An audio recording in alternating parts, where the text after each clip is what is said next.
All stories posted on our channel are stories from our subscribers and created by us based on real events we've experienced and witnessed. We post new stories every day for your entertainment, that we hope you enjoy them. Thank you. The house looked exactly as I had left it 6 weeks ago, which somehow made everything worse. The same burgundy shutters, the same overgrown hydrangeas pressing against the porch railings, the same crack in the driveway that I had been meaning to repair for 3 years. Everything was precisely where it belonged, except for the one person who should have been standing at the front door, waiting for me to come home. My name is Elliot Mercer. I was 54 years old, a former high school principal now on indefinite leave, and as of 17 days ago, a widower. My wife, Catherine, had died at Mercy General Hospital after an 8-month battle with pancreatic cancer, a battle we had known from the beginning she would lose, but which we had fought anyway with the desperate optimism that characterizes all human struggles against mortality. I sat in my car in the driveway for nearly 20 minutes before I could bring myself to open the door. The engine was off, the windows were down, and the early September air carried the particular sweetness of summer's end, the smell of cut grass, and distant burning leaves and something floral that might have been the last of Catherine's roses blooming along the fence line. The past 6 weeks had been spent in a haze of logistics and grief.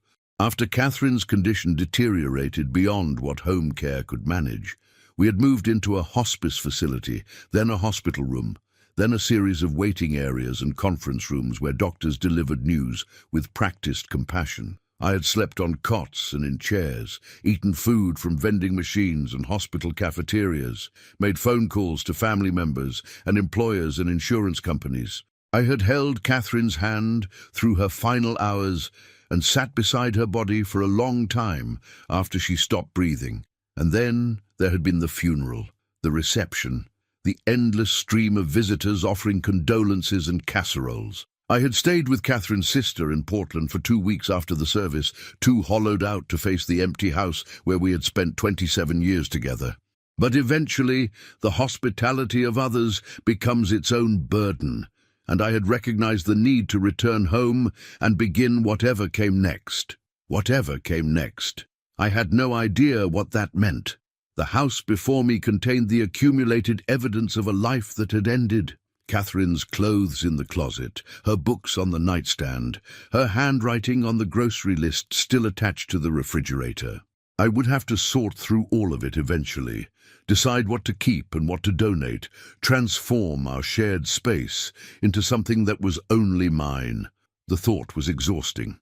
I finally forced myself out of the car, retrieving my suitcase from the trunk and walking up the flagstone path to the front door.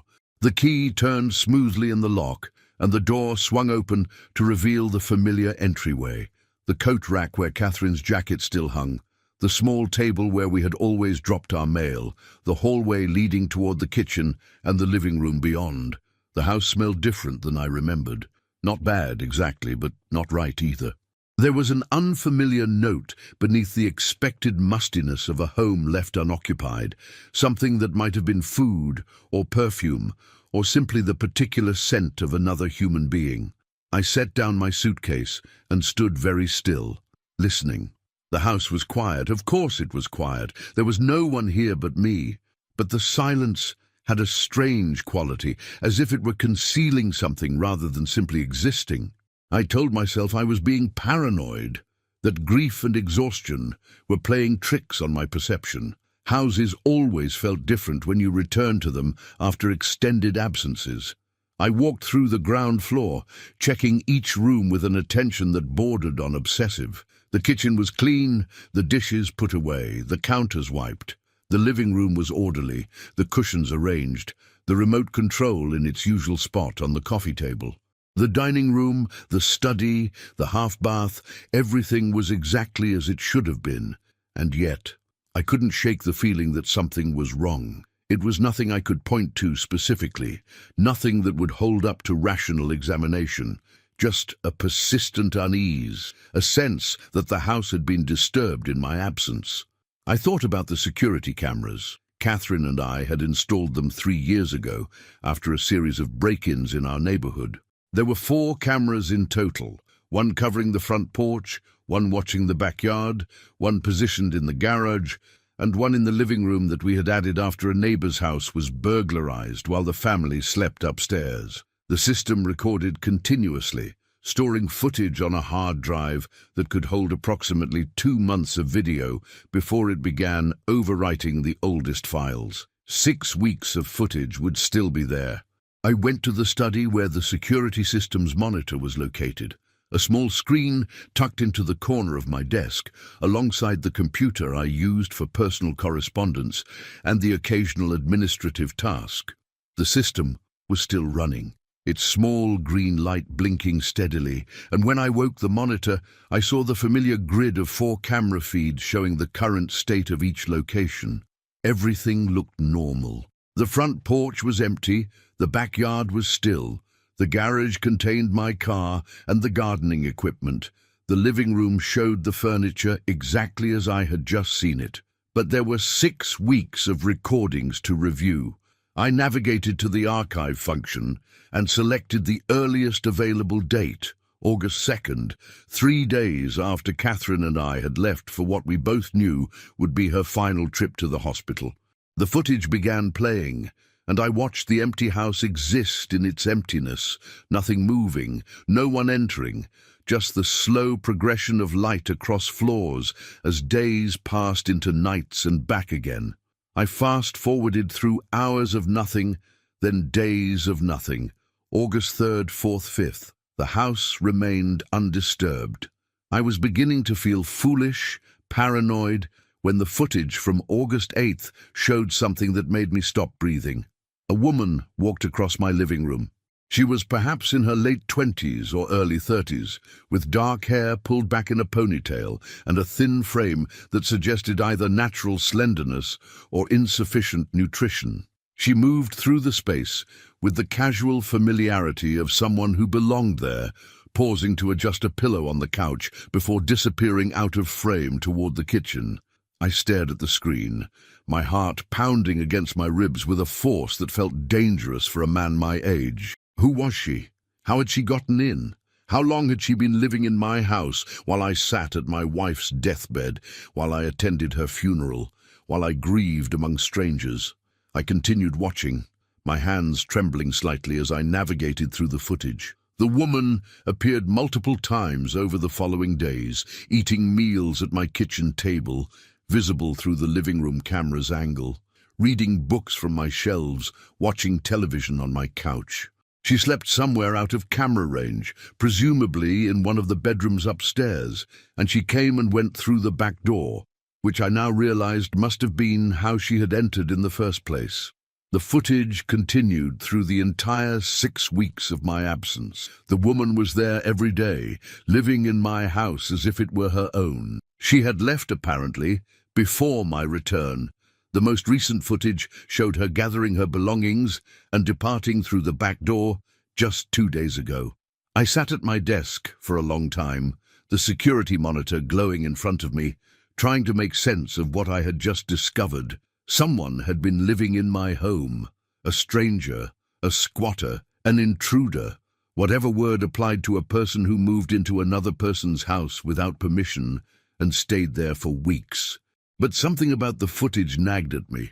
The woman hadn't behaved like a typical squatter or burglar. She hadn't ransacked the house or stolen obvious valuables. She had lived there, yes, but carefully, almost respectfully. She had cleaned up after herself, maintained the space, treated it with a kind of consideration that seemed at odds with criminal intent. And there was something else. Something about her face, glimpsed in fragments through the camera's limited angles, that tugged at a memory I couldn't quite access. I needed to find out who she was. I needed to understand why she had been in my home, what connection, if any, she had to my life or Catherine's. I needed answers to questions I hadn't known existed until 15 minutes ago. The grief that had consumed me for weeks was still there, still present, but it had been joined by something else now. Confusion, curiosity, and beneath both, a growing suspicion that the life I had shared with my wife contained secrets I had never suspected. I picked up my phone and called the police. The responding officers arrived within 30 minutes. A middle-aged man named Sergeant Daniels and a younger woman named Officer Park, both of whom listened to my account with the professional skepticism that I imagined all police developed after years of hearing improbable stories. "So you're saying someone was living in your house for 6 weeks?" Sergeant Daniels said, his pen hovering over his notepad. "But nothing appears to be stolen or damaged." "That's correct. I've done a preliminary walkthrough, and everything seems to be in order, except for the fact that a stranger was eating my food and sleeping in my beds." "And you have footage of this person?" "Multiple recordings. I can show you." We went to the study, where I navigated through the security system's archives to show them the clearest images of the woman. Officer Park leaned in to examine the screen, her expression thoughtful. "Do you recognize her?" she asked. "No. I've never seen her before in my life." "What about your wife? Is it possible this was someone she knew?" The question landed like a punch to my chest. "My wife died 17 days ago. She had been sick for months before that. I can't imagine when she would have met anyone new or why she would have invited someone to stay in our house without telling me." "People sometimes keep secrets," Sergeant Daniels observed, "even from their spouses, especially when they're facing mortality." I wanted to argue, to insist that Catherine and I had no secrets, that our marriage had been built on complete transparency. But even as the words formed in my mind, I recognized their uncertainty. Did anyone truly know another person completely?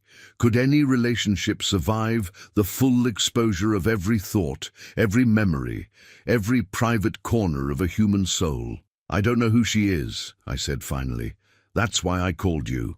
The officers conducted their own examination of the house, looking for signs of forced entry or damage that I might have missed. They found nothing.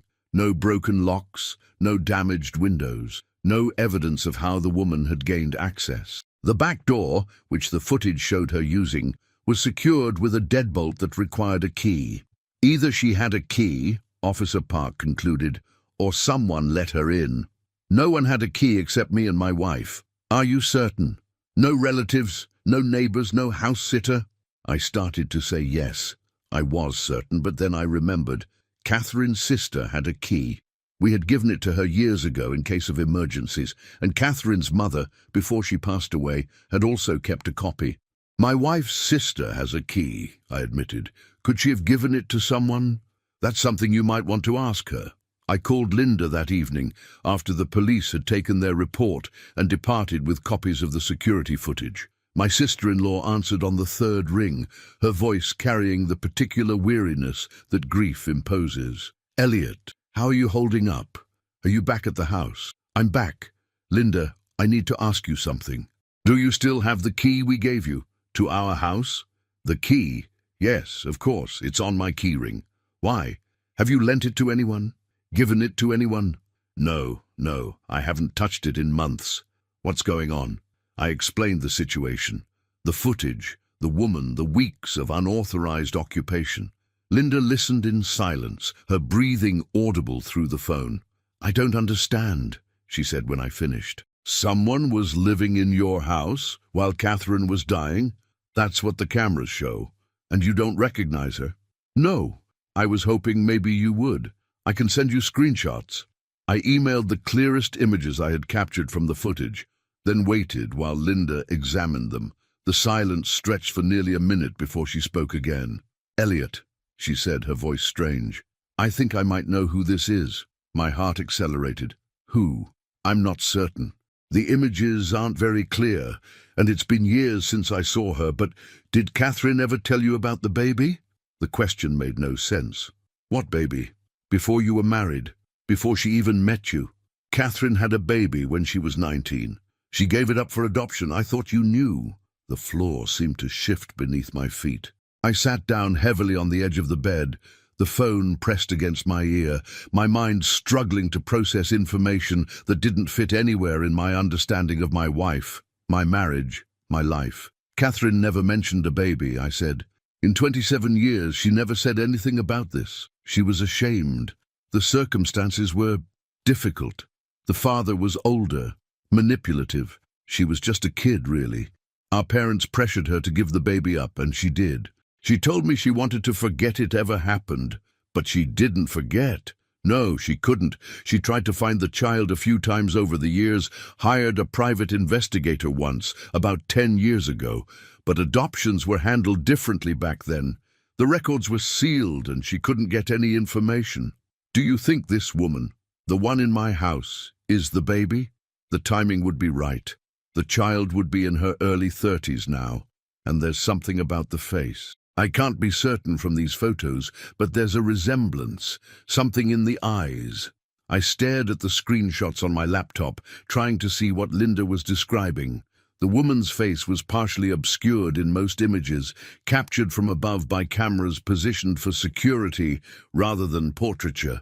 But there was something about the shape of her jaw, the way she held her shoulders, that seemed almost familiar now that I was looking for it. Catherine's daughter. The child she had carried and surrendered and apparently mourned for decades, without ever telling me. Why wouldn't she have told me? I asked, and I could hear the pain in my own voice. I was her husband.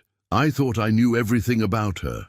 Some secrets are too heavy to share, Linda said softly, even with the people we love most.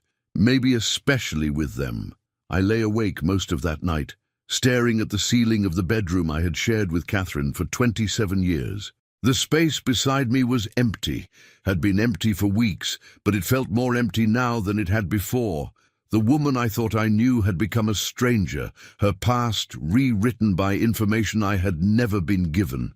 I thought about the woman in the footage. If she was indeed Catherine's daughter, how had she found the house? How had she gotten a key? Had she contacted Catherine at some point, established a relationship I knew nothing about? And why had she chosen to stay here, in this house, during the weeks when Catherine was dying in a hospital bed and I was by her side? The questions multiplied in the darkness, and I had no answers. The following days were consumed by investigation. I contacted the private investigator Linda had mentioned, a man named Harold Vance, who still maintained an office in downtown Seattle, and asked whether he had any information about Catherine's search for her daughter. I remember the case, Vance said over the phone. It was about 10 years ago, like you said. I wasn't able to find much. The adoption records were sealed, and the agency that handled it had closed years before. I gave Mrs. Mercer what little I could, but it wasn't enough to make contact. What exactly did you give her? General information. The daughter had been placed with a family in California. I was able to confirm that much. But names, addresses, current location, that was all beyond what I could access through legitimate means. Is there any way the daughter could have found Catherine? Reversed the process somehow? These days, yes. DNA testing has changed everything. Those ancestry services, people submit their samples, and suddenly they're connected to relatives they never knew existed. If your wife ever submitted a sample, and her daughter did the same, they could have been matched. I thanked Vance and ended the call, then sat at my computer and tried to remember whether Catherine had ever mentioned DNA testing or ancestry services. She had been interested in genealogy, I recalled. Had spent time researching her family tree, particularly her mother's side, which had origins in Ireland. I searched her email, a violation of privacy that felt necessary under the circumstances, and found what I was looking for within minutes. 3 years ago, Catherine had created an account with one of the major DNA testing services. She had submitted a sample and received her results, which showed her ethnic background and connected her to various distant cousins. And there, buried in a folder labeled Personal, was a message from the service informing her that she had been matched with a close biological relative, a daughter. The message was dated 2 years ago. Catherine had known for 2 years that her daughter had found her. She had kept this secret through the final months of her illness, through all our conversations about what mattered and what we wanted to remember, through the long hours when we had talked about everything under the sun, except, apparently, the most significant secret of her life. I felt betrayed, which immediately made me feel guilty. Catherine was dead. She couldn't explain herself, couldn't defend her choices, couldn't tell me why she had hidden something so important. Whatever her reasons had been, she had taken them to her grave. But I could still find the daughter. I could still get answers to at least some of the questions that tormented me. I continued searching Catherine's email and found a thread of correspondence with an address I didn't recognize. The messages were sparse, cautious, two people circling each other carefully, unsure how much to reveal or expect. The daughter's name was Margot Chen, presumably the surname of her adoptive family. She had grown up in San Francisco, studied art history at Berkeley, worked for several years at a small gallery before economic circumstances had forced her to find other employment. The correspondence revealed fragments of a life, pieces of a person I had never known existed. The most recent email was from 6 months ago. Margot had written to Catherine asking if they could meet in person. Catherine had responded that she would like that, but that her health had become complicated. She had explained about the cancer, about the prognosis, about the limited time remaining. There was no response from Margot in the thread. Either she hadn't replied, or she had replied through some other means, a phone call perhaps, or an in-person visit. An in-person visit. Like the 6 weeks she had spent living in my house while I was at the hospital. I picked up the phone and called the police again. I asked for Sergeant Daniels and explained what I had discovered. "So you're saying this might be your wife's biological daughter," Daniels said. "A daughter she gave up for adoption decades ago." "It looks that way. I found correspondence between them. That changes the nature of the situation somewhat. If your wife gave her permission to be in the house, my wife died before the woman moved in. The footage shows her arriving 3 days after we left for the hospital. But your wife was still alive at that point." "Technically, yes. But she was unconscious. She wasn't capable of giving permission to anything." Daniels was quiet for a moment. "This is a complicated situation, Mr. Mercer. Legally, if this woman is your wife's daughter, she might argue she had implied permission to be on the property. The fact that she didn't steal anything, didn't damage anything, it makes the criminal case harder to pursue. I don't want to pursue a criminal case. I want to understand what happened. I want to find her." "Yeah. Do you have contact information from the emails?" "Just an email address. I've tried writing to it, but no response." "Then I'm not sure what more we can do officially. The woman left voluntarily. Nothing was taken. And there's a plausible explanation for her presence that doesn't involve criminal intent." I understood his position, even if it frustrated me. From the police perspective, this was a family matter now, not a law enforcement issue.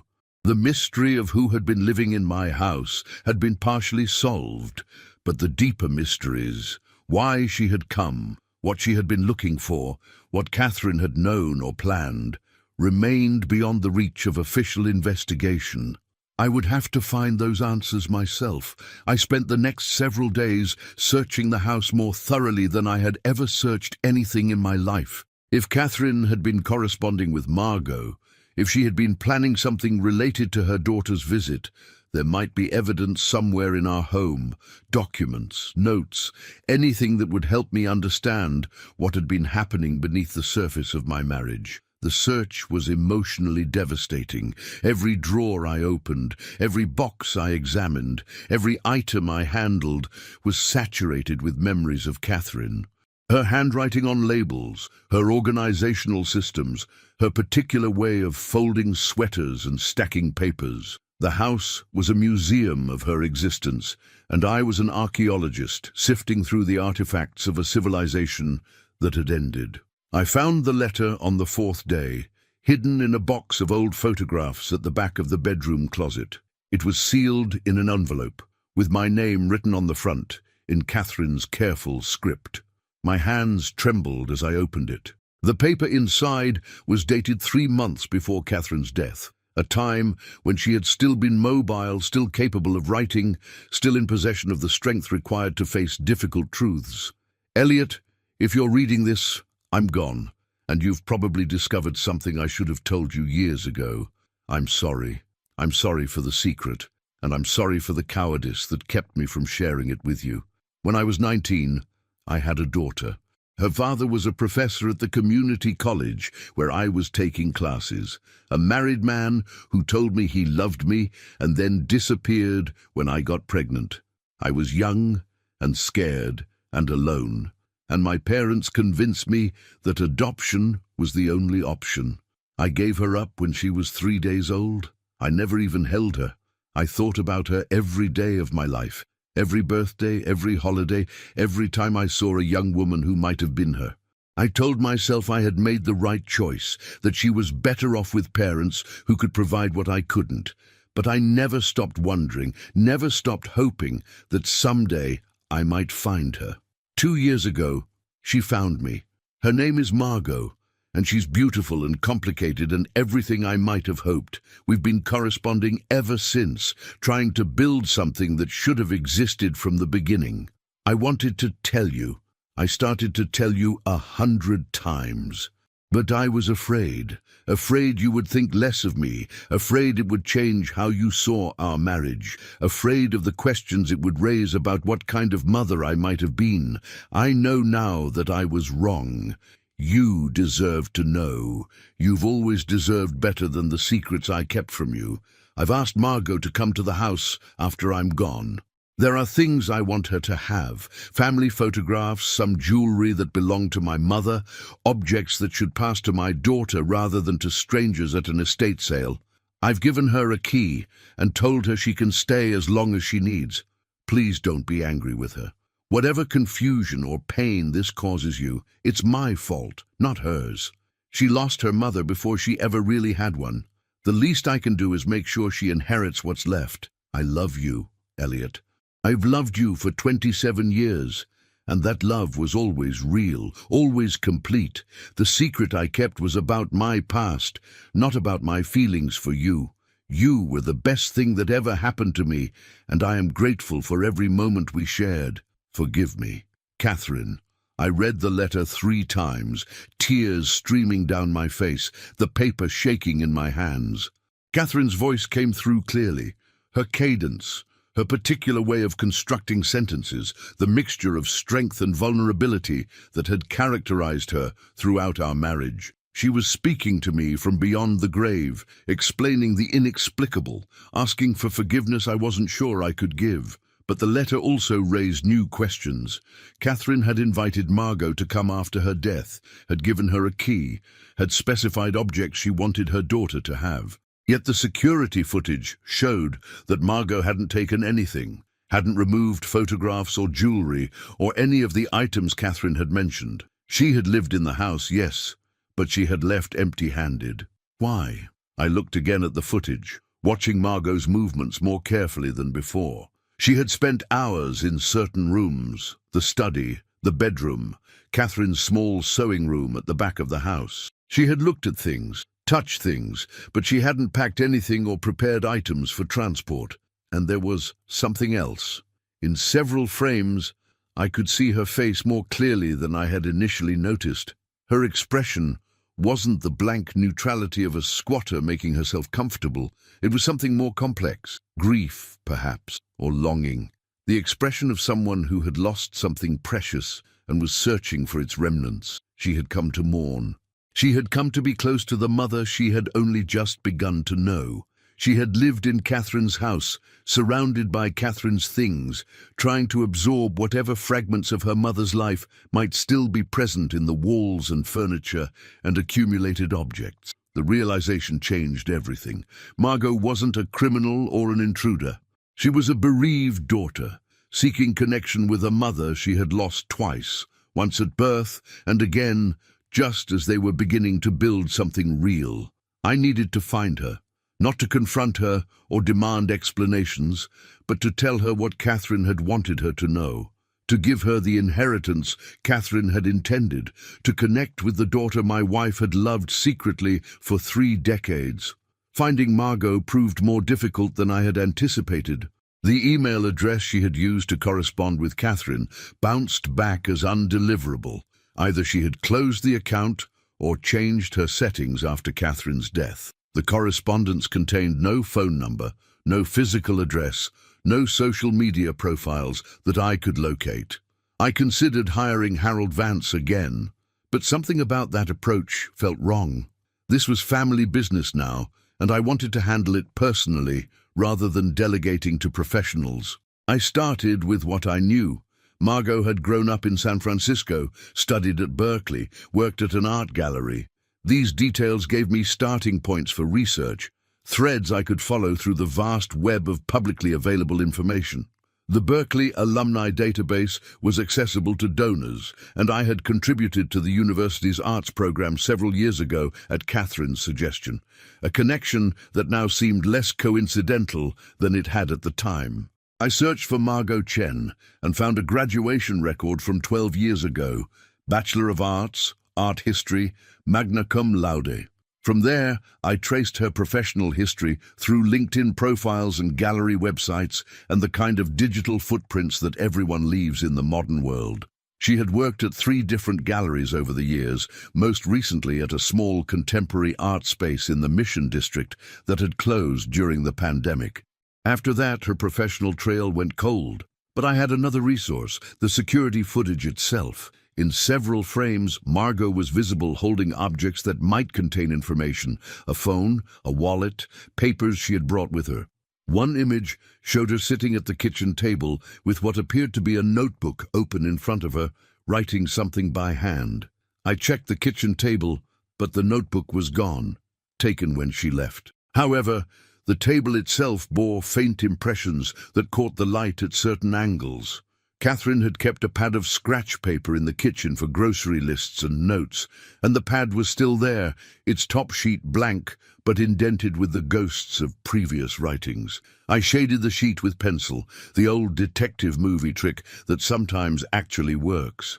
The rubbing revealed fragments of words and numbers, an address in Oakland, a phone number with a Bay Area prefix, what might have been the name of a business or organization. The address proved to be a residential building, an apartment complex in a neighborhood I didn't know. I drove there the next day, making the trip from Seattle to Oakland in a state of nervous anticipation that made the 12-hour journey feel both endless and instantaneous. The building was modest, a 3-story structure with exterior walkways and a small courtyard. I found the apartment number corresponding to the address from the notepad and knocked on the door. No answer. I tried again, waited, knocked a 3rd time. The apartment remained silent. She moved out last month. I turned to find an elderly woman standing in the doorway of the adjacent apartment, watching me with the suspicious curiosity that neighbors develop in uncertain times. "Do you know where she went? Who's asking?" I hesitated, unsure how to explain my connection to a woman I had never actually met. "I'm a relative," I said finally. "Her mother passed away recently. I'm trying to get in touch with her." The suspicion in the woman's eyes softened slightly. "That's sad. She seemed like a nice girl. Kept to herself mostly. She left real sudden. Said she had family business to take care of. Didn't leave a forwarding address. Did she mention where she was going?" "Oregon, I think she said. Something about dealing with her mother's estate." Oregon. Seattle was in Washington, but Catherine's family had roots in Oregon. Her parents had lived in Portland before they died, and her sister Linda still lived there. "Thank you," I said. "You've been very helpful." I drove north, following a hunch that felt increasingly solid. If Margot had gone to Oregon to deal with her mother's estate, she might have contacted Linda. After all, Linda was Catherine's closest living relative, the person who would logically be involved in settling affairs and distributing belongings. I called Linda from a rest stop near the California-Oregon border. "Elliot," she said, her voice carrying surprise and something else, nervousness perhaps, or guilt.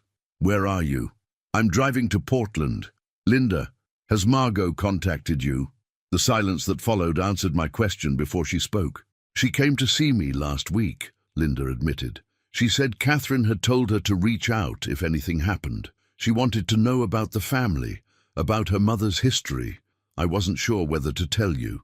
"Why not?" "Because I didn't know how you'd react. Because I wasn't sure what Catherine would have wanted. Because this whole situation is so complicated, and I didn't want to make it worse. Where is she now?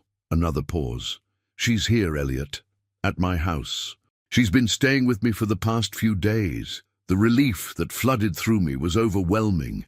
After weeks of uncertainty, of searching and wondering and piecing together fragments of a mystery, I had finally found her. Can I talk to her? I think you should. I think you both need to hear what the other has to say. Linda's house was a modest bungalow in a quiet neighborhood east of downtown Portland, its front yard decorated with the kind of carefully tended garden that suggested a resident with time and attention to spare. I parked on the street and sat for a moment, gathering my thoughts before walking up the path to the front door. Linda answered my knock and pulled me into a hug that lasted longer than our usual greetings. "She's in the living room," she said quietly. "She's nervous. Be gentle." Me? I found Margot sitting on Linda's couch, her hands folded in her lap, her posture suggesting someone preparing for an interview or an examination. She looked older than she had appeared in the security footage. The cameras had flattened her features, reduced her to a surveillance subject rather than a fully realized person. In reality, she had Catherine's eyes, Catherine's cheekbones, Catherine's particular way of tilting her head when she was thinking. "Margot," I said, and my voice came out rougher than I had intended. "Mr. Mercer." She started to rise, then sat back down, uncertain of the appropriate protocol. "I'm sorry for everything, for being in your house, for not telling you." "Catherine left me a letter," I interrupted. "She explained, I know why you were there." The tension in Margot's shoulders eased slightly. "She told you about me. She told me about you in the letter. She should have told me years ago, but she was afraid. She loved you, Margot. She never stopped loving you." Tears appeared in Margot's eyes, and she made no effort to hide them. "I only had 2 years with her, 2 years of emails and phone calls, and 3 visits when she was already sick. It wasn't enough." "No, it wasn't." I sat down in the armchair across from her, feeling the weight of everything that had led to this moment. "Why did you stay in the house? After she died, I mean. Why 6 weeks?" Margot wiped her eyes with the back of her hand. "I wanted to understand her, to know who she was, beyond the fragments she had shared with me. Her house was full of her books, her artwork, her handwriting on labels and notes. I could feel her presence there, and I wasn't ready to let it go." "But you didn't take anything. Catherine's letter said she wanted you to have photographs, jewelry. I couldn't. It felt wrong, taking things from a house that belonged to you, from a life I hadn't been part of. Catherine wanted me to have those things, but she didn't understand that I didn't want objects. I wanted her. I wanted the mother I never got to have, and objects couldn't give me that." Her words landed with a force that surprised me. I had been focused on the mystery, on the security footage and the investigation and the search for answers. I had forgotten that at the center of all of this was a person, a woman who had grown up wondering about her biological mother, who had finally found her only to watch her die. "I'm sorry," I said. "I'm sorry you lost her so quickly after finding her. I'm sorry you lost her at all. She loved you. She talked about you constantly, how kind you were, how patient, how you made her laugh even when she was feeling terrible. She said marrying you was the second best decision she ever made." "The second best?" "The best was giving me up for adoption. She said it was the hardest thing she ever did, but it gave me the chance for a better life than she could have provided at 19.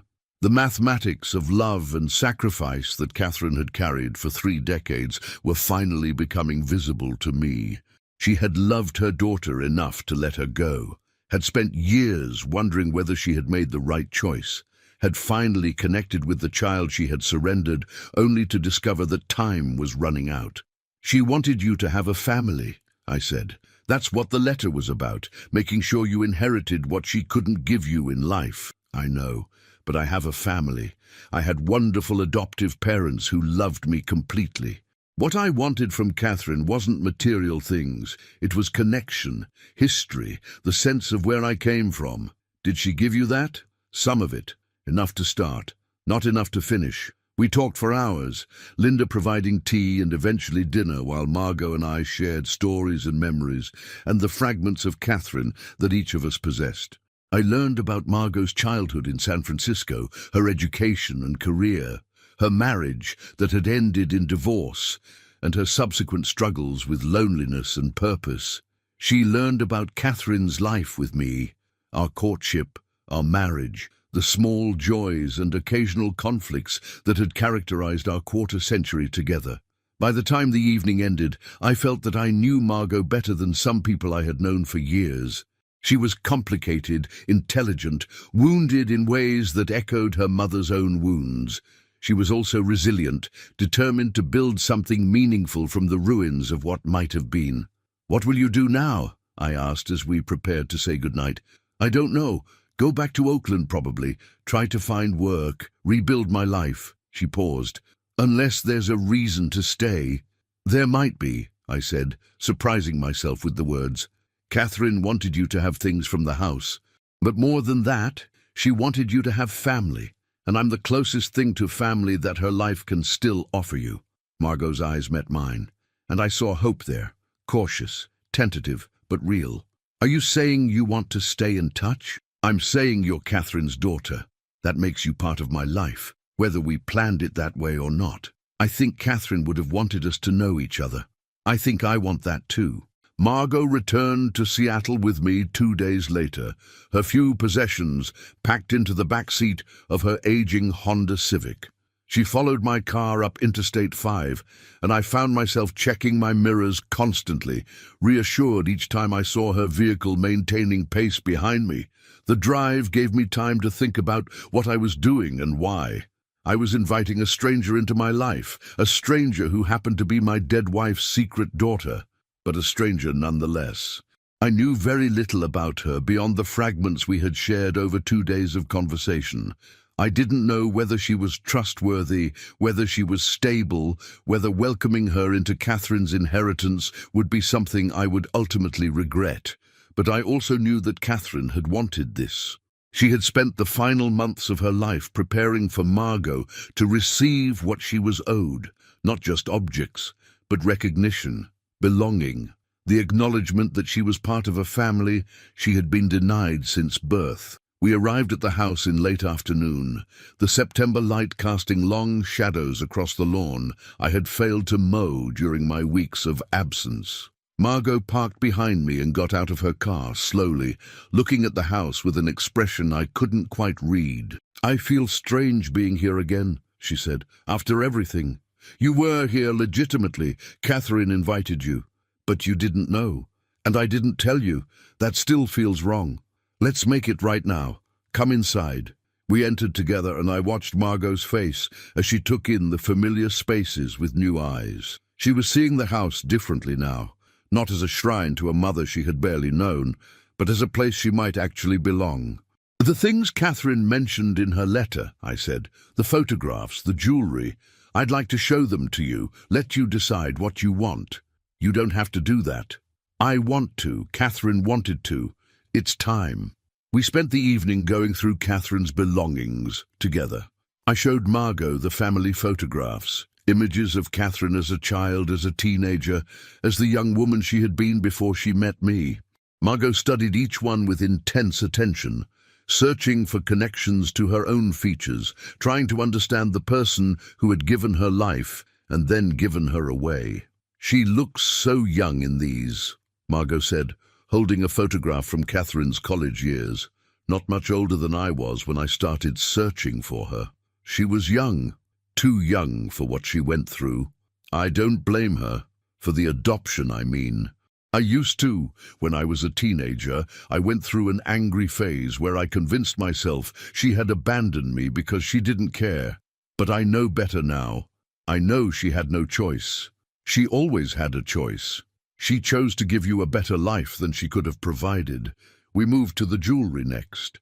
Catherine's mother had left a collection of pieces that ranged from inexpensive costume jewelry to several valuable antiques. A sapphire ring that had belonged to Catherine's grandmother, a pearl necklace that had been passed down through 3 generations, a pair of diamond earrings that I had given Catherine for our 20th anniversary. "These should be yours," I said, laying out the most significant pieces on the dining room table. Catherine's letter specifically mentioned them. Margot touched the sapphire ring gently, her finger tracing its contours. "It's beautiful, but are you sure? These should go to someone who knew her, who was part of her life. You are part of her life. You always were, even when she couldn't acknowledge it." Margot picked up the ring and held it to the light, watching the way the sapphire caught and scattered the illumination. "I'll keep this one," she said finally, "for her. But the rest, maybe we could decide together what to do with them. Donate some, save some for future generations. Make the decision as a family." The word landed softly but significantly. Family. We were family now, an unconventional configuration certainly, but family nonetheless. "I'd like that," I said. Margot stayed in Seattle longer than either of us had planned. The guest room became her room. The kitchen table where she had once sat as an unknown intruder became the place where we shared meals and conversations, and the gradual building of a relationship that had started under the strangest possible circumstances. She found work at a gallery in Capitol Hill, a small contemporary space that reminded her of the places she had worked in San Francisco. The job didn't pay well, but it provided structure and purpose and the chance to engage with art in ways that clearly brought her joy. I returned to work as well, resuming my duties as principal at the high school where I had spent most of my career. The routine helped, the familiar problems and personalities, the reassuring predictability of academic calendars and administrative meetings. I was grieving still, would be grieving for a long time, but I was also functioning, moving forward, building something new from the wreckage of what had ended. Margot and I developed rituals. Sunday dinners became sacred, occasions when we would cook together and talk about our weeks and share memories of Catherine. I told her stories from our marriage, the vacations we had taken, the arguments we had resolved, the quiet evenings that had been the foundation of our life together. She told me what she had learned from their correspondence, the fragments of Catherine's inner life that my wife had apparently shared more freely with her long-lost daughter than with me. "She was afraid of dying," Margot said during one of these conversations, "not of death itself, but of leaving you alone. She said you were the kind of person who needed someone to take care of, and she worried about what would happen when she was gone." "She said that?" "Many times. She asked me to look out for you, actually. In one of her later emails, when she knew she didn't have much time left, she said, 'If anything happens to me, please check on Elliot. He'll say he's fine, but he won't be.'" I felt tears forming and didn't try to stop them. Catherine had been planning even then, trying to ensure that I wouldn't be alone, that there would be someone to watch over me after she was gone. She was right, I admitted. I wasn't fine. I'm still not fine exactly. But I'm better than I would have been without you. Me too. Better than I would have been, I mean. Finding Catherine and losing her, it could have destroyed me. But finding you, having this connection, it's given the loss some meaning. The autumn deepened into winter, the Seattle rains providing a backdrop for our continued conversations and growing closeness. I helped Margot navigate the complexities of her financial situation, which had been precarious before she arrived and remained challenging despite her new job. She helped me sort through Catherine's remaining belongings, providing emotional support for a task I couldn't have faced alone. We visited Catherine's grave together on what would have been her birthday. I brought flowers. Margot brought a small stone she had found on the beach during a weekend trip to the coast. We stood in silence for a long time, each lost in our own memories and regrets, connected by our shared love for a woman who had shaped both our lives in ways we were still discovering. "I wish I had known her longer," Margot said. "I wish I had known her better," I replied. We drove home together, and the silence in the car felt comfortable rather than empty. We had become companions in grief, partners in the project of remembering and honoring and moving forward. Whatever else the future held, We would face it together. 6 months after Margot arrived in Seattle, I discovered something that changed my understanding of everything once again. I had been organizing Catherine's papers, a task I had been avoiding, but which needed to be completed for legal and practical reasons. Among the documents in her desk, I found a manila folder labeled Medical Records that contained correspondence with her oncologist, insurance forms, and a handwritten journal she had apparently kept during the early months of her diagnosis. The journal was difficult to read, both emotionally and logistically. Catherine's handwriting had grown increasingly unsteady as her condition progressed. But I forced myself through it, desperate for any final connection to my wife's inner life. Near the end of the journal, I found an entry that made me set the notebook down and stare at the wall for several minutes. Margot came to visit today, 3rd time since we connected. She doesn't know about the house key yet. I'm waiting for the right moment to tell her. But there's something else I need to share with her, something I've been keeping from everyone, including myself. The doctors ran genetic tests as part of my treatment protocol. Standard procedure, they said, to check for hereditary factors that might influence therapeutic options. What they found wasn't about therapy. It was about Margot. There's a gene she might have inherited from me, a mutation that significantly increases the risk of certain cancers, the same mutation that may have contributed to my own diagnosis. I need to tell her. She needs to get tested to know what she might be facing. But how do I tell my daughter, the daughter I abandoned 30 years ago, that I may have given her a death sentence along with her life? I'll find a way. I have to find a way. She deserves to know. I read the entry 3 more times, each reading amplifying the horror of what Catherine had discovered. She had known about this genetic risk for months, perhaps since before Margot's visits to the house, and she had been wrestling with how to disclose it. Had she ever told Margot? Had she found the words, the courage, the appropriate moment? I went to find Margot immediately, the journal still clutched in my hand. She was in the kitchen, preparing dinner, and she looked up with a smile that faded when she saw my expression. "Elliot, what's wrong? Did Catherine tell you about the genetic testing?" Margot's face went blank, not the blankness of confusion, but the careful emptiness of someone managing a difficult piece of information. She mentioned something, near the end, the mutation, the cancer risk. "Yes. Have you been tested?" "I'm scheduled for next week. I've been putting it off, but I know I can't put it off forever." I set down the journal and crossed to where she stood. "Why didn't you tell me?" "Because I didn't know how. Because I wasn't sure how much you knew about what Catherine had learned. Because I'm terrified of what the results might show. And I've been trying not to think about it." "Ma, you shouldn't have to face this alone." "I'm not alone. I have you now. That's more than I had 6 months ago."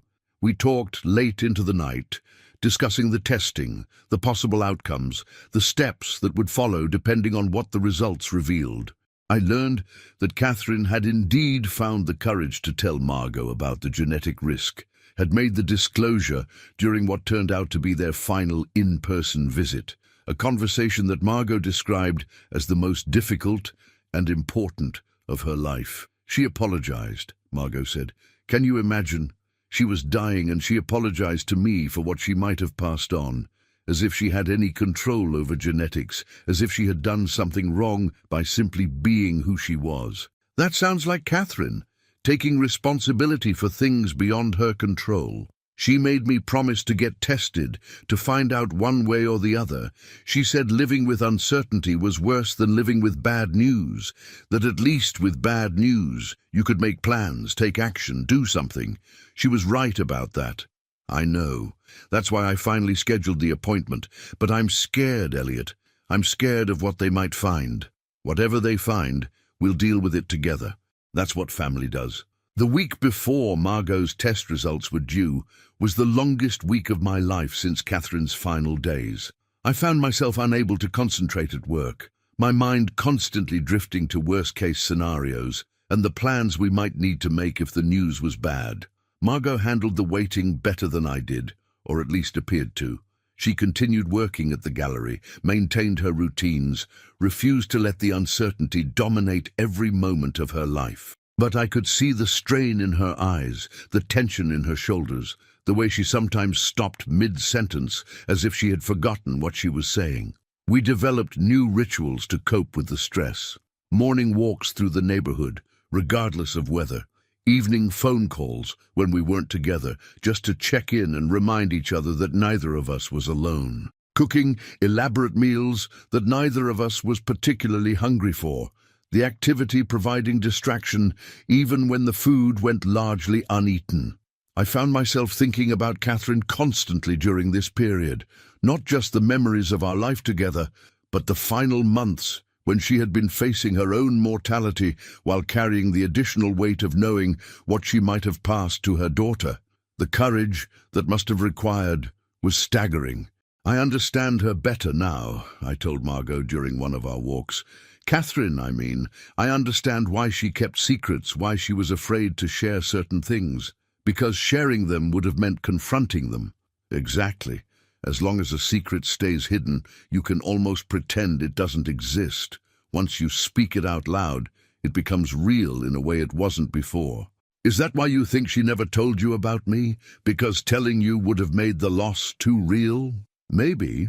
Or maybe she thought she was protecting me, protecting our marriage, by keeping the past in the past. Do you think our marriage could have handled the truth? I considered the question carefully. I don't know. I'd like to think it could have. I'd like to think I would have understood, would have supported her, would have welcomed you into our lives years ago. But I can't know for certain. No one can know how they'll react to something until they actually face it.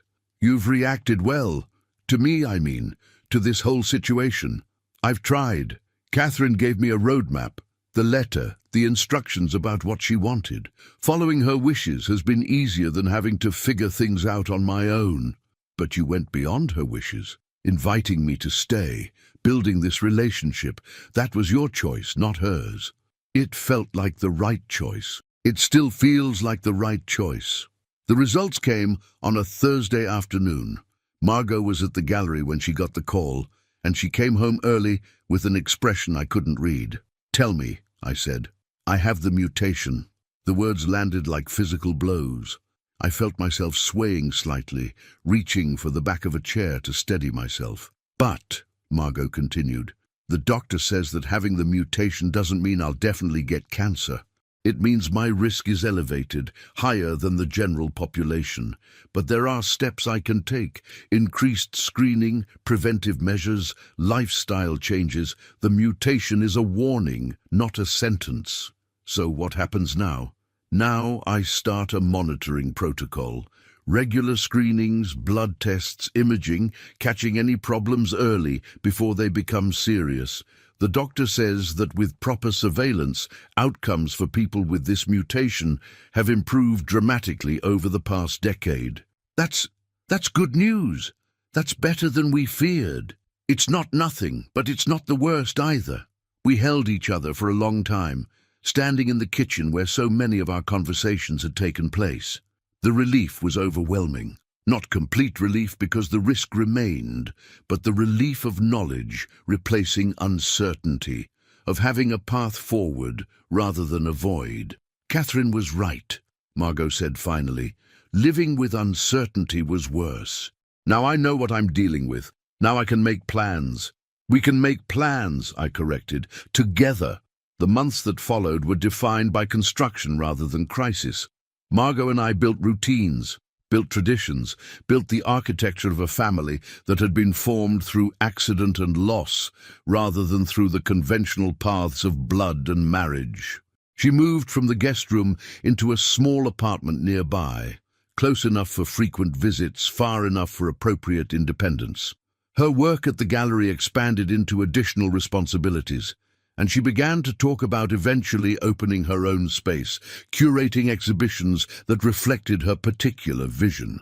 I retired from the school at the end of the academic year, having decided that 55 was old enough to step back from full-time administration and young enough to find new purposes. I began volunteering at a local literacy program, teaching adults to read and write. Work that felt meaningful in ways my administrative duties had sometimes failed to provide. We established new rituals to replace the ones that had emerged from crisis. Monthly dinners with Linda, who had become an important figure in both our lives. Annual visits to Catherine's grave, now marked with a stone that listed not just her dates, but a line she had written in one of her last letters to Margot. Love survives everything. I dated occasionally. Friends set me up with widows and divorcees who were also navigating the strange terrain of middle-aged single life, but nothing developed into serious relationships. I wasn't opposed to the idea of love again, but I was also content with what I had, a meaningful connection to Catherine's daughter, a purpose in my volunteer work, a quiet life that honored the past while remaining open to the future. Margot's health remained stable through the intensive monitoring protocol. Each clean screening was a small victory, a reminder that the mutation she carried was a risk rather than a certainty. She managed the anxiety better than I would have expected, or perhaps she simply hid it better, having learned from her mother's example that some fears are best carried privately. "Do you ever regret it?" she asked me one evening as we shared dinner at her apartment. "Taking me in, I mean, making me part of your life when you could have just let me disappear." "Never. You're Catherine's daughter, your family. Regretting you would be like regretting her. But I'm not really her daughter. Not in the way that matters. I didn't grow up with her, didn't share her daily life, didn't have the history you had. You're her daughter in the way that mattered most to her.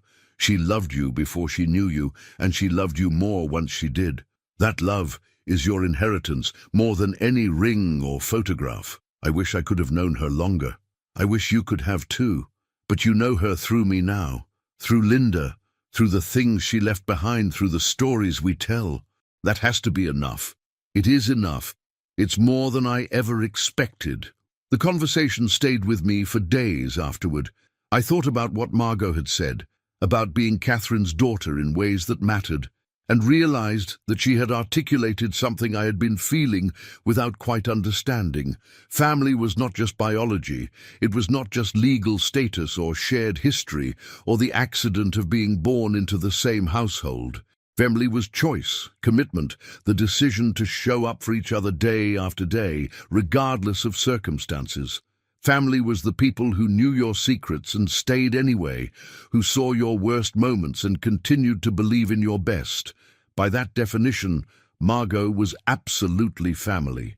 She had become family through the strange alchemy of grief and discovery, through the weeks she had spent in my house, trying to understand the mother she had lost, through the months we had spent together, building something neither of us had anticipated. Catherine had wanted this. She had planned for it as best she could, leaving letters and instructions and the key to a house where her daughter might find some connection to the life she had been denied. But she couldn't have known how well it would work, couldn't have predicted the relationship that would develop between her husband and her daughter. I like to think she would have been pleased. 3 years after I returned home to discover that someone had been living in my house, I sat on the back porch, watching the sunset paint the sky in shades of orange and gold. The garden Catherine had planted was in full bloom, maintained now by a combination of my own efforts and Margot's occasional assistance, and the air carried the sweet fragrance of late summer flowers. Inside the house, Margot was preparing dinner for the small gathering we had planned. Linda had come up from Portland, Catherine's best friend from college. Margaret had flown in from Chicago. A few of my former colleagues from the school had been invited.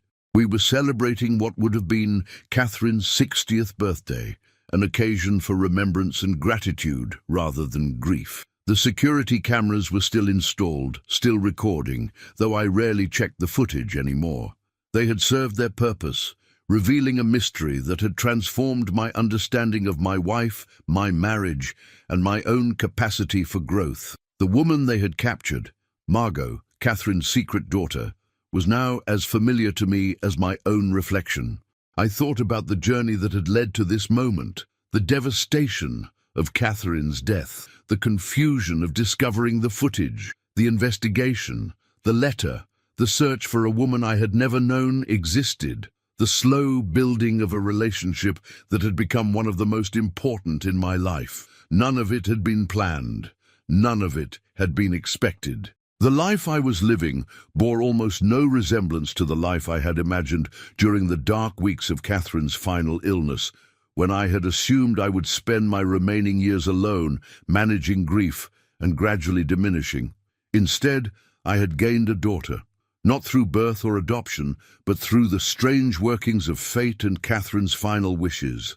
Margot had brought light into the darkness of my bereavement, had given me purpose and connection when I most needed both. And she had brought her own gifts as well, her intelligence, her artistic sensibility, her complicated history that had somehow become intertwined with my own. She was her mother's daughter in ways that continued to surprise me. The same thoughtfulness, the same determination, the same capacity for love that Catherine had demonstrated throughout our marriage. The back door opened, and Margot stepped onto the porch beside me. "Guests will be here soon," she said. "Are you ready?" "Almost. I was just thinking about your mother." "Good thoughts." "Yes, grateful thoughts. She gave me so much. 27 years of marriage, a lifetime of memories, and then, at the end, she gave me you." Margot sat down beside me, her shoulder touching mine, in the easy familiarity we had developed over 3 years of shared life. "She gave me you too," she said. "I didn't know I was missing a father until I found one." "I'm not your father. Not biologically. But in the ways that matter, the ways we talked about, remember? You're as close to a father as I've ever had. My adoptive parents were wonderful, but they've been gone for years now. You're the family I have left. I'm the family who found you, or who you found. I'm still not sure which way it happened. Both, I think. We found each other. That's what matters." The sunset continued its slow performance, the colors deepening as the sun dropped toward the horizon. I could hear voices inside the house, guests arriving, Linda's distinctive laugh, the clinking of glasses being set out for the celebration. "Should we go in?" Margot asked. "In a minute. I want to sit here a little longer. Remember her a little longer. She'd be happy, you know, if she could see this, see us, see what we've built. She'd be so happy." "I know. That's what I was thinking about." Ulbrun. We sat together as the last light faded from the sky, two people bound by loss and transformed by love, honoring the woman who had connected them across decades and secrets and the mysteries of the human heart. Then we went inside to celebrate, to remember, to continue building the family that Catherine had wanted us to become. The cameras watched our empty seats, recording nothing but absence. But inside the house, where the cameras couldn't see, there was warmth and laughter and the fullness of lives being lived together, the inheritance that Catherine had left behind, more precious than any jewel or photograph or scrap of paper. She had given me everything, and in the end, that included the daughter I never knew I needed.